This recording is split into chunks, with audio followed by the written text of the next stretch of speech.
Okay, so this is 30, where you have an obsession with vacuums. Just got this one. It's been a little wet and rainy here. It's a vacuum and mopping duo. The dog's tracked in a ton of mud, so I'm gonna give it a real go on a yucky floor. So here's all the mud. I mean, it's just dog prints everywhere. So let's see how it does.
Here it is afterwards.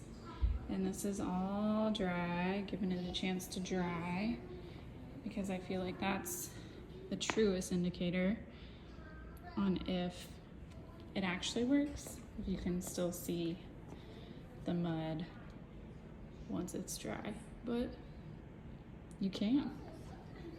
She's all gone. So like, what was a good purchase?